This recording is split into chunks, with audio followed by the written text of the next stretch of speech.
Bien, vamos a leer la palabra del Señor en el Evangelio según Marcos, en el capítulo 10. Marcos capítulo 10, del versículo 23 al 31. Dice así la palabra del Señor. Entonces Jesús, mirando alrededor, dijo a sus discípulos: «¿Cuán difícilmente entrarán en el reino de Dios los que tienen riquezas?» Y los discípulos se asombraron de sus palabras, mas Jesús, respondiendo, volvió a decirlos: «Hijos, cuán difícil les es entrar en el reino de Dios a los que confían en las riquezas. Más fácil le es a un camello pasar por el ojo de una aguja que a un rico entrar en el reino de Dios». Y ellos se espantaban aún más, diciendo entre sí: «¿Quién, pues, podrá ser salvo?». Entonces Jesús, mirándolos, dijo: «Para los hombres es imposible, pero para Dios no, porque todas las cosas son posibles para Dios». Entonces Pedro comenzó a decirle: «He aquí, nosotros hemos dejado todas las cosas y te hemos seguido».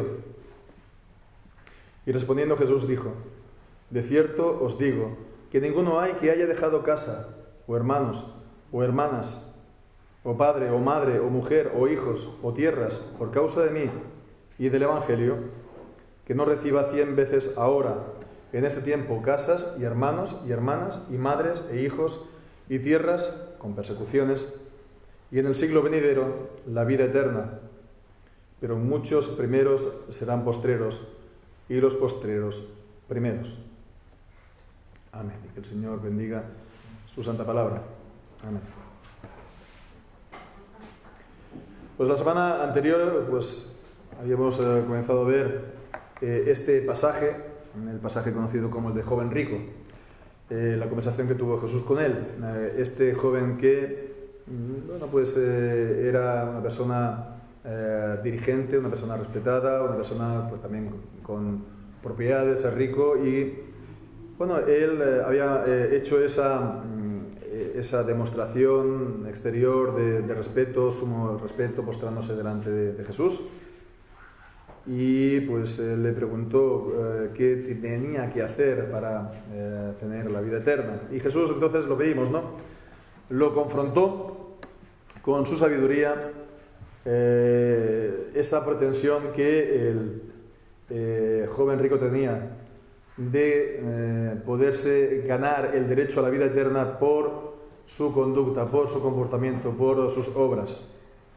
Este joven rico tenía, como muchos tienen, ¿no?, una comprensión de los mandamientos meramente superficial, que si uno no ha robado nunca, o que si uno no ha cometido adulterio nunca, formalmente o el acto, entonces ya ha cumplido y guardado ese mandamiento. Y entonces Jesús le dio esa respuesta de que le faltaba una cosa, que era venderlo todo lo que tenía y dárselo a los pobres, y ven y sígueme. Y ya lo estuvimos viendo, ¿no? Y lo podemos también decir ahora. Que esto no es algo que se tenga que ver de una manera literal. No es algo que la palabra de Dios dice a todo discípulo, a todo creyente, y ni siquiera a los siervos. Esto de venderlo todo y de quedarse en la pobreza para darle, por lo tanto, a los pobres, ¿no?, o a los demás, ¿no? Ni siquiera los siervos de Dios, por más que, por ejemplo, la Iglesia de Roma quieran hacerlo, ¿no?, ponerlo en práctica de una manera más o menos literal, porque claro, esto hasta qué punto uno puede desprenderse de todos sus bienes o todos sus recursos, ¿no? De una manera más o menos literal, en los siervos o en los ministros, ¿no?, por el llamado voto de pobreza, ¿no?, que, por lo tanto, por lo cual todos los que sirven en la Iglesia de Roma han de ser pobres, ¿no?, menos, claro está, el Papa de Roma, ¿no?, que tiene su taza de váter hecha de oro, literal, ¿no? Entonces, esto no es algo, como también vamos a ver hoy, literal, una palabra de Jesús en contra de las riquezas como algo malas en sí mismas, sino que en realidad él estaba poniendo a prueba al joven rico para ver si él amaba a Dios por encima de todas las cosas. Él lo que hizo fue hacerle aflorar el corazón del joven rico, que él estaba ciertamente dividido entre Dios y las riquezas, y no se puede servir a dos señores al mismo tiempo. Jesús le dijo: déjalo todo para servirme a mí, para seguirme a mí. Era lo que le impedía, y pues él se fue apenado porque tenía muchas riquezas. Entonces, decíamos que el Señor Jesús se ponía a contracorriente de las ideas corrientes, ¿no?, valga la redundancia, en la sociedad, en su tiempo, entre los judíos. Y lo que dice a continuación también va en esta línea. Jesús se pone a contracorriente, ¿no? Es algo difícil el ponerse a contracorriente de las ideas de la cultura, ¿no?, de la sociedad en este momento. Pero el Señor Jesús lo hizo. Y siempre, en este caso, acerca de un tema, digamos, sensible, ¿no?, el de las riquezas, ¿no? Y lo que viene a decirles es, a sus discípulos ahora, cuando ya el joven rico se ha ido, él está entonces en la compañía de los discípulos para explicarle la palabra, como otras muchas veces lo ha hecho.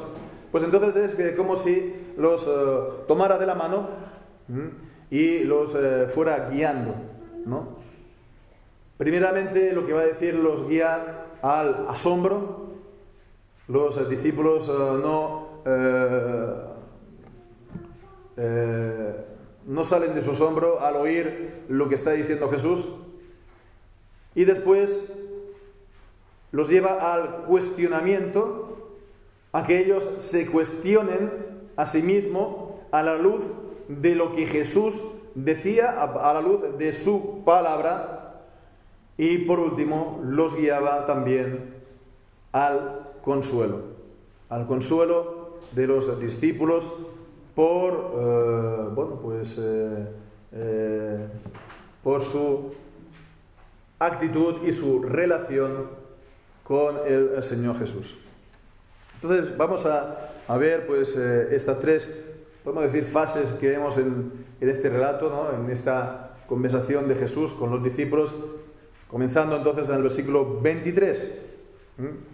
Ya hemos dicho, los toma aparte, les explica y les dice, mirando alrededor, dijo a sus discípulos: cuán difícilmente entrarán en el reino de Dios los que tienen riquezas. Cuán difícilmente los que tienen riquezas no van a entrar en el reino de Dios, van a heredar la vida eterna, van a ser salvos. Y bien, esto, ya digo, choca completamente. Esto le causa el asombro a los discípulos. Vemos, los discípulos se asombraron de sus palabras. La primera reacción, les sorprendió, les llamó tanto la atención que no lo entendían. ¿Cómo es esto? Y bien, entonces a continuación Jesús lo explica. Jesús respondiendo, volvió a decirles: hijos, ¿no? Esta palabra tan cariñosa, se puede decir, hijos. Cuán difícilmente les es entrar en el reino de Dios a los que confían en las riquezas.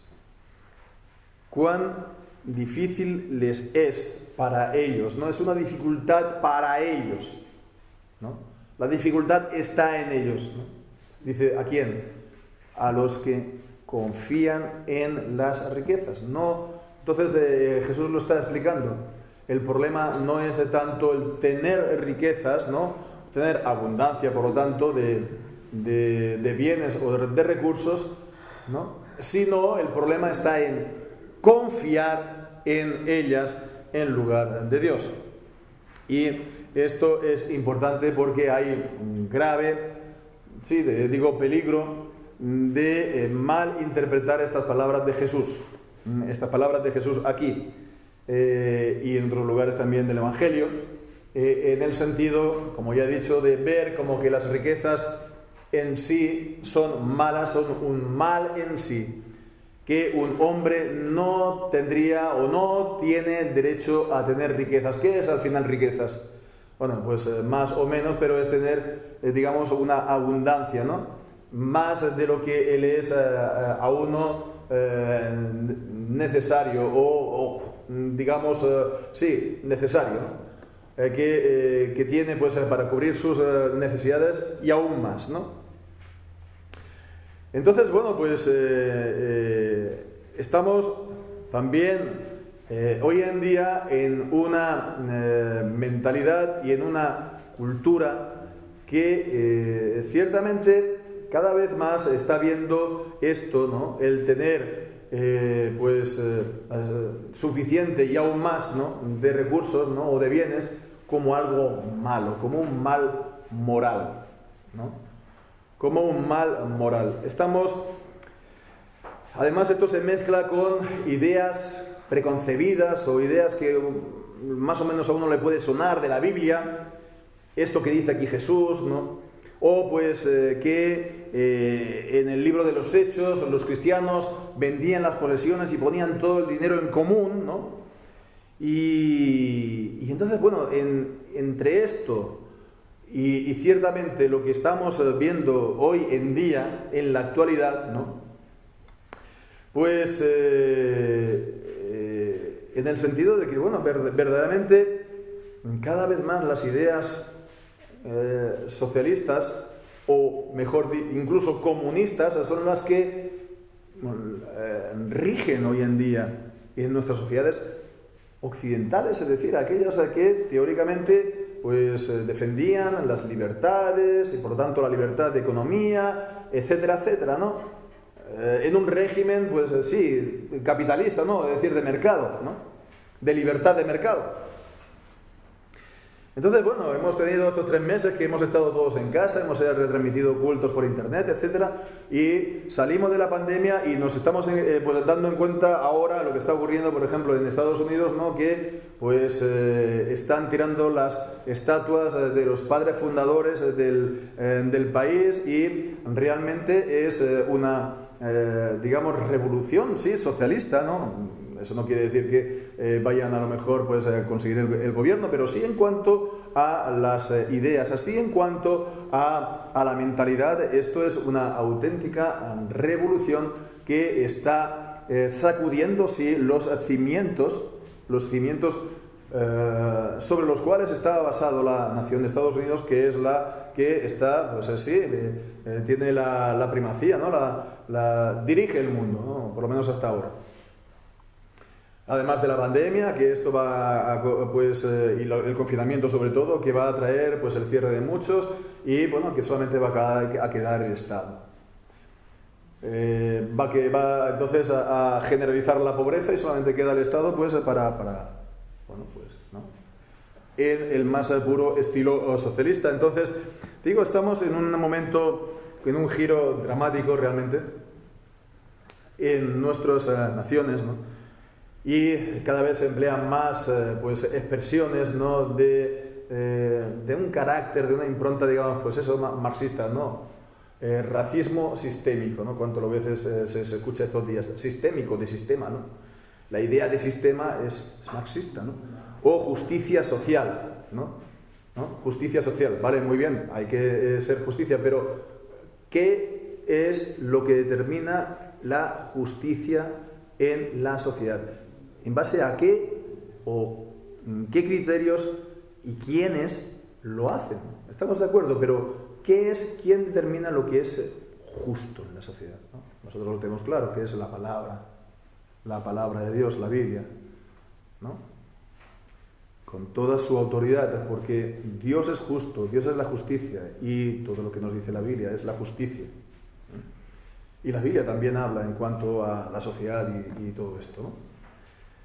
Pero ya digo, por lo tanto, que hay entonces este clima, estas expresiones marxistas que están flotando y hay este riesgo también para los creyentes, la Iglesia hoy en día, de apropiarlas, ¿no? De recibirlas, ¿no? Algo parecido a lo que hubo en su día con la teología de la liberación, que realmente también nos ha afectado. Nos afectó en su día, ya a principios de los años 70, en el mundo evangélico. hasta el día de hoy.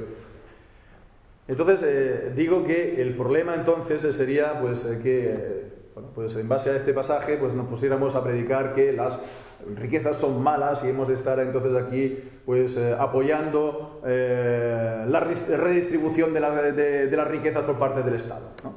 Sería muy fácil hacerlo hoy en día, ¿no? Y a lo mejor pues esto nos ayudaría a ser más populares de lo que somos, ¿no? Pero el problema es de torcer la palabra de Dios y querer decir a la Biblia, la palabra de Dios, lo que no dice. Y el problema es de hacer generalizaciones en esto y en todo, y en las riquezas también, Señor. Sí, porque sin ver el conjunto de lo que enseña la Biblia en cuanto a cada tema. Y las riquezas también. Y entonces hemos de ver primeramente que las riquezas no son un mal en sí mismas. No es algo mal en sí mismo. Porque la riqueza está basado en el derecho de la propiedad, ¿no? Que yo tengo derecho a tener una serie de cosas, ¿no? Por las cuales yo he trabajado y las he pagado. Entonces son mías, ¿no?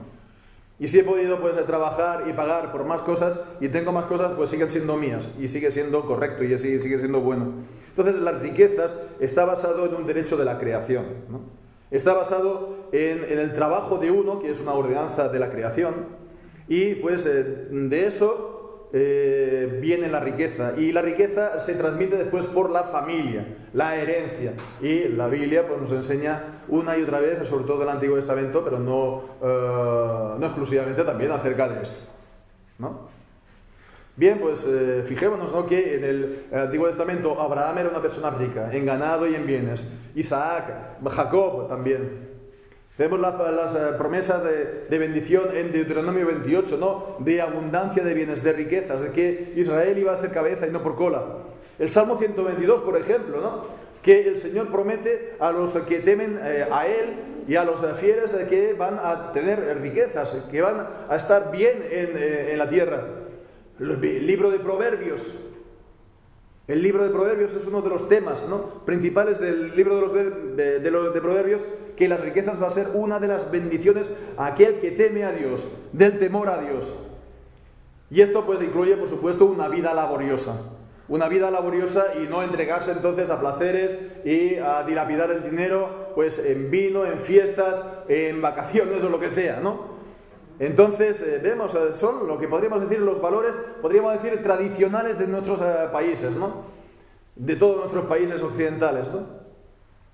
Y entonces, en ese sentido, la Biblia pues confirma que las riquezas en sí mismas no son malas, pero por otra parte, en segundo lugar, pues está hablando de los ricos, también a veces en un sentido que los está condenando.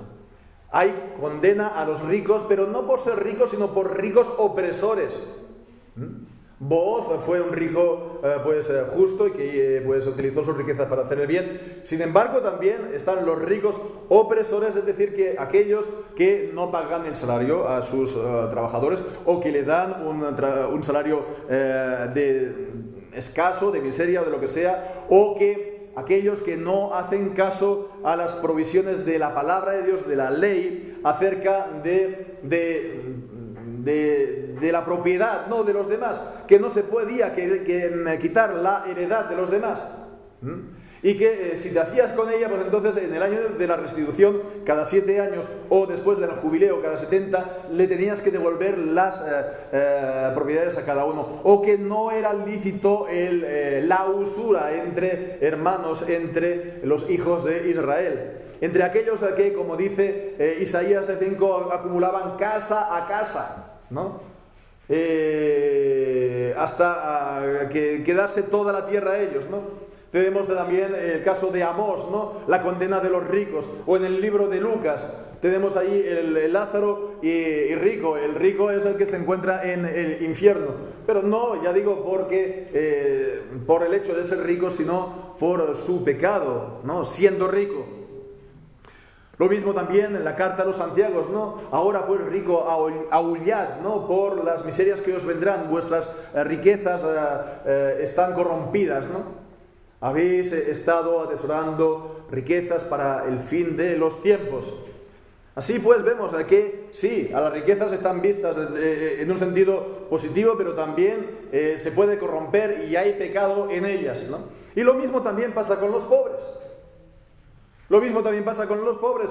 Los pobres vemos en el libro de Proverbios, ¿no?, que muchos son pobres pues porque son gandules.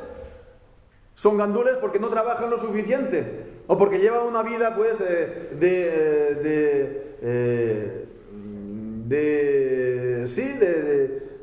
entregado a los vicios o a los placeres, dilapidando pues lo poco o mucho que uno tiene. Entonces hay gente que son pobres porque se han ganado la pobreza, ¿no? Pero también en otros lugares, como por ejemplo los Salmos, por ejemplo el Salmo 34 u otros, ¿no?, el pobre es la imagen del piadoso, del misericordioso, del que ama a Dios, ¿no?, del santo, que está en vulnerabilidad, en fragilidad, en necesidad en esta vida. Y de eso pues se retoma también, porque en las bienaventuranzas, en los evangelios se habla de los pobres en espíritu, para hablar en general de los cristianos, aunque también de aquellos que sean, pues, que tengan bienes en este mundo, ¿no? Pero todos los cristianos son pobres en espíritu, ¿no? O como habla también de los pobres en la carta a los Santiagos, ¿no? No ha escogido Dios a los pobres de este mundo. Pero ya digo que de igual manera que hay ricos que es por la bendición de Dios, hay pobres que lo son por el castigo de Dios. Hay ricos que explotan y que defraudan, ¿no? Y hay otros ricos que lo son por la bendición de Dios. Y hay pobres que son piadosos, ¿no?, que son temerosos de Dios, ¿no?, que son creyentes, que son fieles a Dios. Y sin embargo, Dios no les quita la pobreza. Tienen, sus necesidades cubiertas, ¿no?, con a lo mejor dificultades y no más. Porque así lo ha querido Dios, ¿no? Y son, pues, igualmente santos, piadosos y temerosos de Dios y creyentes, ¿no? Pero también hay pobres cuyo pecado no va a ser, pues, el amor a las riquezas, porque no la tienen, ¿no? Pero ellos también beben, ¿no? Ellos también, pues, pegan a la mujer, maltratan a la mujer, a los hijos, están blasfemando todo el tiempo, están, pues, todo el día en el bar, ¿no? Que es un poco a lo que estamos acostumbrados en nuestras culturas, ¿no?, en nuestros países. Entonces, ya digo, todo esto es para no hacer ahora aquí el eslogan fácil, sobre todo en este tiempo que hemos dicho, ¿no?, anteriormente. Entonces, las palabras de Jesús están, pues, dichas aquí para sorprender, están dichas para, podemos decir, impactar, para que primeramente llamar la atención a los que oyen y en particular también a sus discípulos, ¿no? Y para suscitar también en ellos la respuesta, ¿no?, debida a esto que está diciendo, ¿no?, como también, pues, en el resto de la palabra de Dios, ¿no? Porque entre los judíos, una vez más, está, pues, esta visión de que, bueno, las riquezas son un bien de Dios, lo cual ya hemos dicho, en parte, por supuesto, es correcto, y que el rico, por lo tanto, se veía siempre como alguien que está con el favor de Dios, ¿no? Algo casi de manera invariable, ¿no? El rico es aquel que se ha ganado las riquezas trabajando y por la bendición de Dios sobre él, ¿no? Y bien, entonces he ahí la razón del asombro de ellos, ¿no? Porque estaba diciendo una cosa que estaba realmente a contracorriente de las ideas de la sociedad. Bueno, pues llega ahí, pero el Señor Jesús, como ya hemos dicho, pues los lleva más adelante también, porque ahora les lleva a que se cuestionen a sí mismos, también. A unos y a otros, ¿no? A los demás, pero también a sí mismos ante esa palabra, ¿no? Que es lo que dice en el versículo, pues, 25. Añade esta palabra el Señor Jesús. Más fácil le es a un camello pasar por el ojo de una aguja que a un rico entrar en el reino de Dios. Es una palabra de la Biblia bastante conocida, ¿verdad? que siempre, pues, cuando la conocemos nos asombra, ¿no? ¿Qué imagen, qué ilustración está utilizando el Señor Jesús, que es algo verdaderamente imposible, un camello por el ojo de una aguja, ¿no? De una pequeñita aguja con la que se zurcen los calcetines, ¿no? También es cierto que a veces se oye, ¿no? Una manera de interpretar estas palabras, ¿no? Yo no sé si la habrán escuchado, yo sí que la he escuchado alguna que otra vez, en el que dicen que, bueno, la aguja está refiriéndose no literalmente a la aguja de coser, sino que está refiriéndose a una puerta muy pequeñita en el muro de Jerusalén, ¿no? Y que es muy estrechita, muy pequeñita, muy bajita, y entonces vienen los camellos cargados con los fardos de mercancías, ¿no? Y entonces pues la tenían que hacer pasar por esa puerta, se tenían que poner el camello de rodillas, tenían que dejar los fardos, etcétera, etcétera, ¿no? Y bueno, son ilustraciones muy bonitas, se pueden sacar a lo mejor algún que otro sermón de ellas, ¿no? Pero la verdad es que no hay ninguna evidencia de que ello sea así, de que haya esas puertas que se les llamen agujas, ¿no? Entonces, bueno, en realidad, pues lo que hemos de quedarnos es que es una hipérbole, ¿no? Es una exageración, ¿no? Es decir, algo completamente imposible, ¿no? Algo completamente imposible. Y así lo vieron los discípulos, porque dice en el versículo 26, y ellos se espantaban, ¿no? Se espantaban aún más, diciendo entre sí, ¿quién pues podrá ser salvo? Si es así de imposible, a un rico que ha adquirido esas riquezas por el favor de Dios, por su buen trabajo, por su laboriosidad, ¿no? Por su honestidad, etcétera, porque está la bendición de Dios sobre él, ¿no? Las ideas, como digo ya, pues en parte bíblicas, por supuesto, como han estado viendo, pues entonces, si es así, entonces ¿quién podrá ser salvo? ¿Quién podrá ser salvo? Entonces, esto, lo dicho, ellos participaban de estas ideas, ¿no? Podemos decir de la meritocracia, ¿no? Que también, por otra parte, está bien. Yo prefiero una buena meritocracia que no el enchufismo típico, ¿no? Que se ve por todas partes, ¿no? O el nepotismo, ¿no? De poner a mi hijo o a mi cuñado, ¿no? Entonces, es mejor el meritocracia de alguien que lo ha conseguido con su trabajo y con su esfuerzo que esto, ¿no? Sin embargo, vemos que aquí está desmontando la idea de que alguien, pues, por sus méritos, ¿no? Un hombre hecho a sí mismo, ¿no? Pues, tenga más derecho a ganar la vida eterna que otro cualquiera, ¿no? Otro pecador cualquiera, ¿no? Otro pobre que esté, pues, como hemos dicho, en el bar. Es lo que está aquí diciendo. Y bueno, pues entonces dicen, pues, ¿quién podrá ser salvo, no? Si hasta estos, ¿no? Que personas tan ejemplares no pueden ser salvos, ¿quién puede ser salvo? Y bien, pues entonces vemos de esta palabra de los discípulos hay algo positivo y lo tenemos que ver así también, ¿no? Ellos ven el alcance de estas palabras, ¿no? Ellos ven el alcance de estas palabras. Entonces vemos, ellos toman estas palabras en serio y cuestionan un poco lo que ven, cuestionan un poco lo que saben en la vida de los demás y también en sí mismos, ¿no? Hay gente, pues, que, bueno, la Biblia, pues, le suena, pues, como, pues, no sé, bonita música, ¿no? Pero no le presta atención y no hacen caso, ¿no? Y sobre todo no cuestionan sus ideas o las ideas de los demás en base a ella, ¿no? A la Biblia. Hay otros que sí, más o menos lo hacen, pero es como si fuera un espejo, ¿no? La Biblia es un espejo, ¿saben a qué me refiero, no? Que la tienen siempre puesta así, de esta manera, ¿no? Para los demás, ¿no? No para sí mismos, ¿no? Pero dicen nada, que es necesario que se conviertan, sí, ¿no? Los demás, pero nunca se han planteado eso para sí mismos, ¿no? Y así, pues, un largo etcétera, ¿no? Entonces, ellos, pues, vemos que están cuestionando también esto, ¿quién puede ser salvo? Y entonces la respuesta de Jesús en el versículo 27, pues pone las cosas debidamente. Dice Jesús, mirándolos, dijo, para los hombres es imposible, pero para Dios no, porque todas las cosas son posibles para Dios. Todas las cosas son posibles para Dios.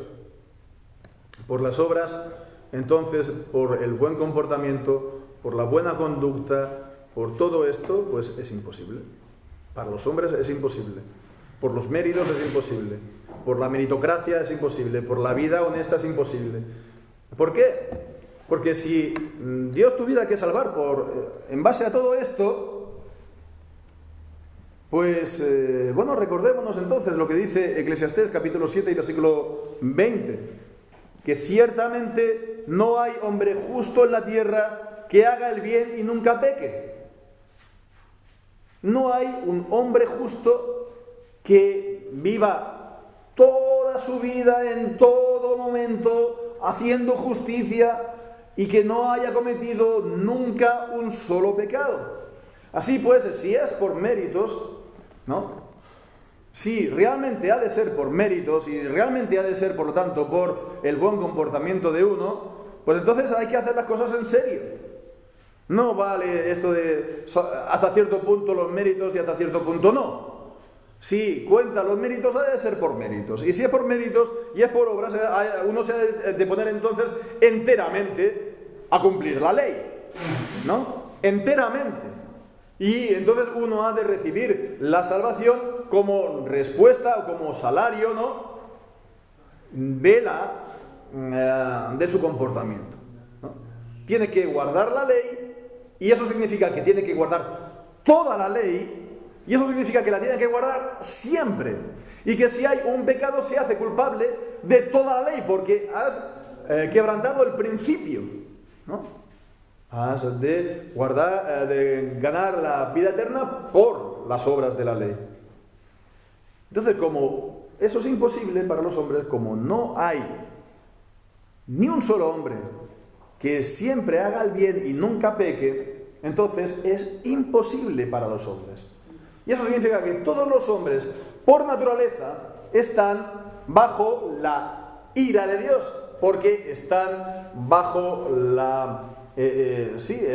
son enemigos de Dios. Eso significa que por naturaleza, estamos bajo la maldición de la ley de Dios. La ley de Dios lleva consigo también la maldición si no se cumple. Maldito todo aquel que no permanece las palabras de esta ley para cumplirla, ¿no? Y bien, pues entonces, para esto es la caída del pecado del hombre. Esto es la caída del hombre. Cayó Adán en el pacto de las obras. Él sí podía obtener la vida eterna por las obras de la ley. Él estaba como nuestro representante en el Edén, en el pacto de obras. Él quebrantó y nosotros hemos caído en él.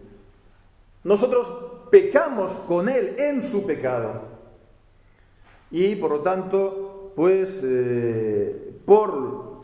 para los hombres es imposible. Imposible. Pero para Dios todas las cosas son posibles. La salvación. Aquí no solamente está hablando de que Él es el omnipotente, aunque también lo es, ¿no? Pero es la idea de que la salvación es de Jehová. La salvación es de Dios, ¿no? Jesús es Jehová salva, Él es el Salvador. Entonces la salvación es la obra del Dios trinitario, el Dios trino. Cada persona de la Trinidad actúa y obra nuestra salvación. La salvación es posible porque fue planeada en el consejo divino antes de la fundación del mundo, en el pacto de la redención. En el pacto de la redención por el cual el Padre le dio al Hijo a todos aquellos por los cuales Él iba a venir a morir en la cruz en sacrificio por el pecado. Es posible por el Hijo, porque Él vino a buscar y salvar a los que se habían perdido, porque Él fue hecho de mujer y Él se puso bajo la ley. Él obedeció perfectamente a la ley y Él cumplió la ley en su vida y en su muerte, ofreciendo el sacrificio perfecto por el pecado. La salvación es imposible para los hombres, pero es posible para Dios, porque aunque los hombres por naturaleza están alejados de Dios y son enemigos de Dios y ni quieren ir a Cristo, ni pueden ir a Cristo, Dios lo hace posible porque Dios los llama. Dios hace que se les predique el Evangelio y les pone, les hace esta oferta de paz en el Evangelio. Dios lo hace posible por el Espíritu Santo, porque el Espíritu Santo los llama para que cuando escuchen la palabra del Evangelio que dice de creer y de ir a Cristo, los llama eficazmente para que vayan a Cristo, para que confíen en Él.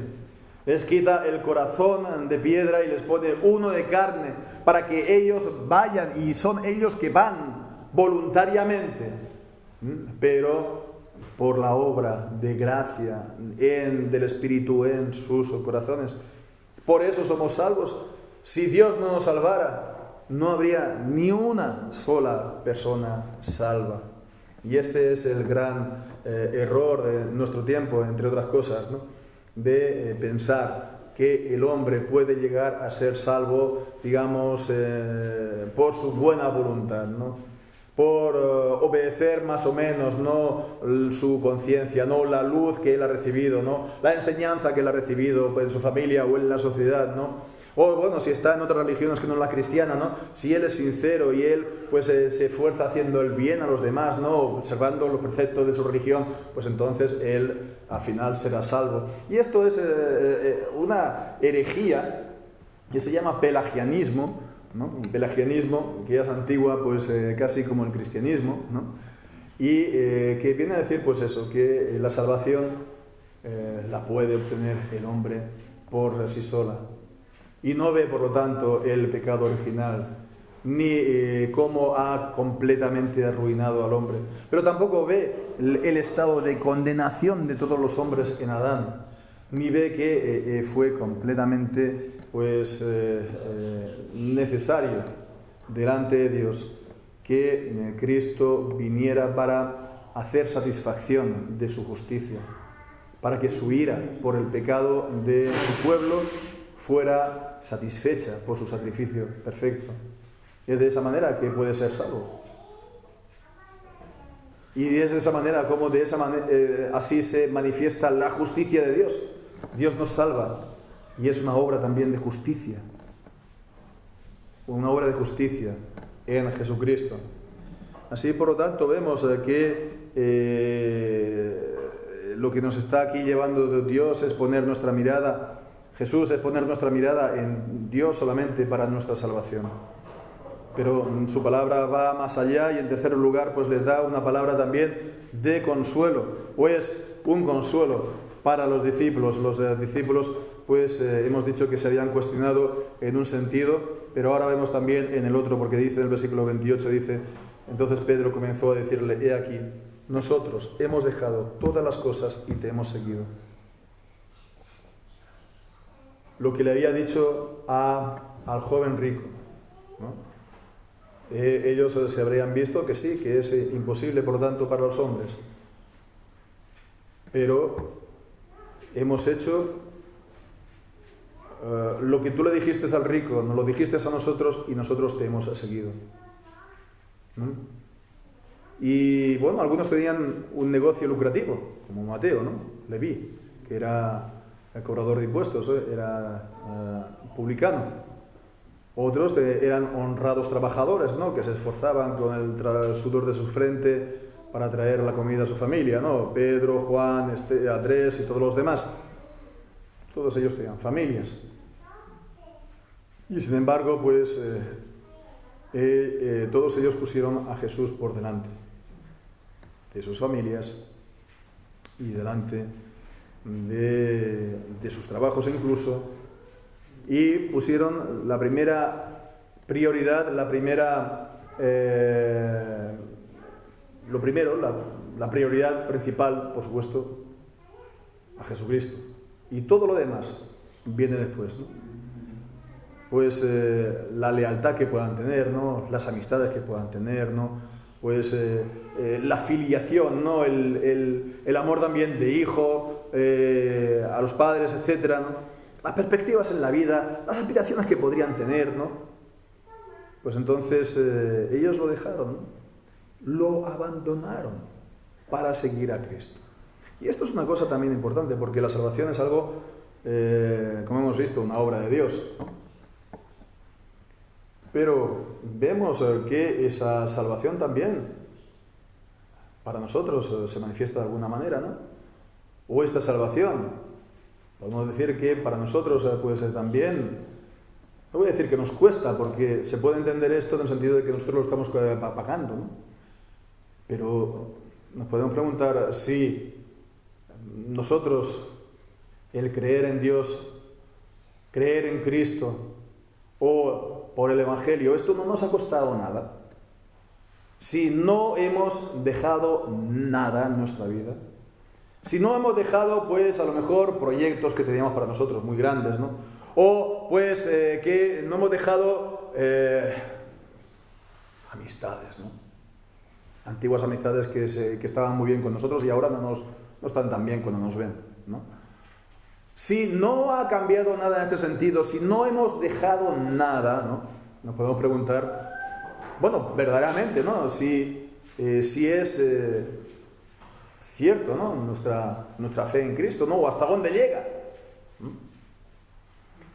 Creemos en Jesús solamente mientras que esto no nos cause problemas, mientras que esto solamente sirva para que yo vaya prosperando en la vida, ¿no? En plan teología de la prosperidad, ¿no? Mientras me van bien las cosas, ¿no? Mientras esto me sirve para enriquecerme y para tener aquí, pues, cada vez mayor admiración y respeto de los demás, por mira qué bien le va en la vida, ¿no? Pues entonces sí. Pero si nos cuesta todo esto, si nos cuesta pobreza, si nos cuesta cárcel, y la cárcel es años de vida que yo fuera podría hacer esto y lo otro y lo más allá, ¿no? Si nos cuesta eso, si nos cuesta en vez de ponernos a la cola, ponernos pues 2 filas más atrás o ponernos al fondo del pelotón, si el Señor nos pide este tipo de cosas para seguir a Cristo, ¿vamos a hacerlo? ¿Vamos a hacerlo o ya no lo pensaremos mejor? Y esto entonces es una buena manera de ver hasta qué punto es importante Jesús para nosotros. Hasta qué punto es importante para nosotros, pues, su salvación, el haber recibido el perdón de los pecados. O el haber salido de la corriente de este mundo. Si hemos salido alguna vez de la corriente de este mundo. O seguimos, pues, en esta misma corriente, como todo el mundo. Bien, pues vemos, ¿no? A esto responde Jesús en el versículo 29, respondiendo Jesús dice: de cierto os digo que ninguno hay que haya dejado casa, o hermanos o hermanas, o padre o madre, o mujer o hijos, o tierras, por causa de mí, del Evangelio, ¿no? Riquezas, familia, amistades, ¿no? Respeto, honra, fama, etcétera, ¿no? Por causa de mí y del Evangelio, que no reciba, dice, 100 veces más. Evidentemente esto no se tiene que ver como una especie de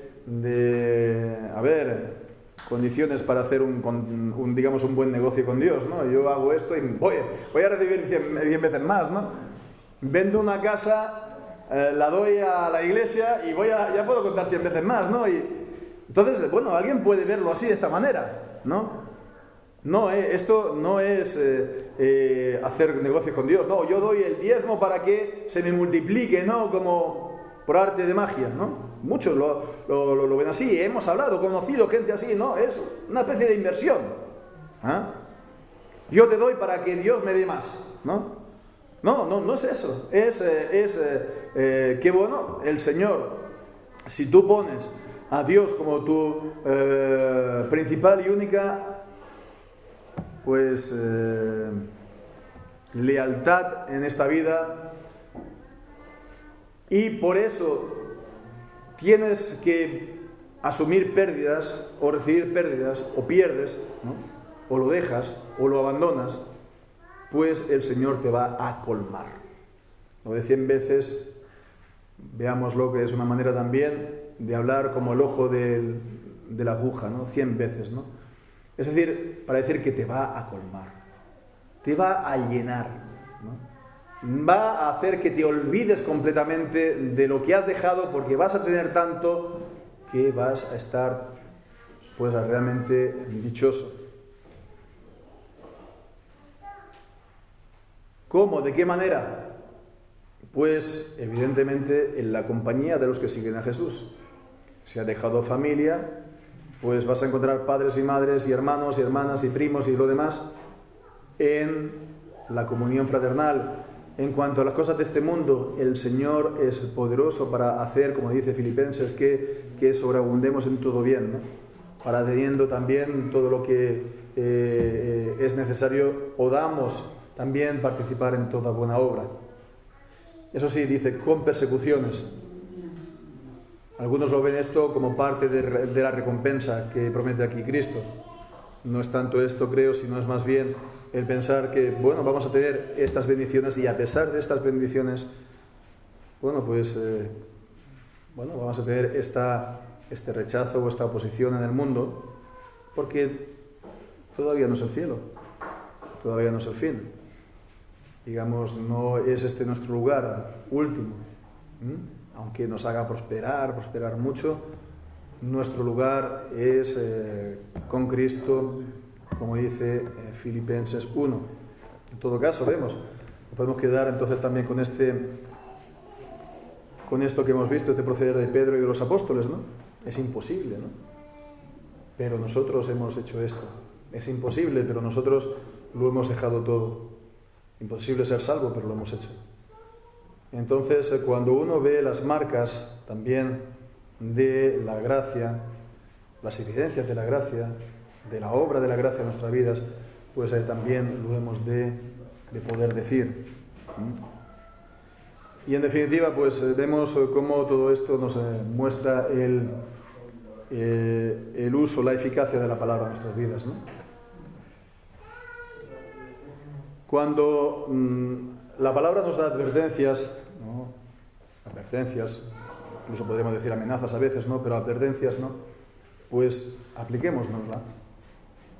No decimos es para los demás, también para nosotros, ¿no? No hagamos como si no fuera con nosotros, pero cuando hay promesas, ¿no? Pues también apliquémonoslas si vemos que realmente estamos en la situación que se dice, ¿no? Apliquémonosla y no le demos más vueltas. Muchas veces nos gusta comunicar las cosas. ¿Por qué? Entonces, si vemos que estamos, digamos, en esa situación, pues es también para nosotros, ¿no? Y de esta manera podemos tener la certeza de la salvación, que es imposible para los hombres, pero Dios la hace posible para nosotros. Así pues, y en definitiva, pues que lo primero sea para nosotros Jesús, Dios, el Evangelio, ¿no? Seguir pues a Dios por encima de todas las cosas, ¿no? Delante de todas las cosas, aunque también pues por lo demás esto no significa que abandonemos nuestras familias, también nos ocupemos de nuestras familias, de nuestros amigos, etcétera, pero siempre Dios en primer lugar, y nos centremos solamente en Dios en cuanto a nuestra salvación, nos centremos solamente en que Él es quien salva y cuestionémonos unos a otros las ideas corrientes y recibidas en la sociedad a la luz de la palabra de Dios. Cuestionémonos también nosotros incluso si estamos guardando la palabra de Dios, sí o no, pero si vemos pues esta gracia de Dios en nosotros, pues entonces no la neguemos y pues por fe pues recibamos estas promesas, ¿no? Que Dios da, ¿no? Pues que así sea y que el Señor bendiga su santa palabra. Amén.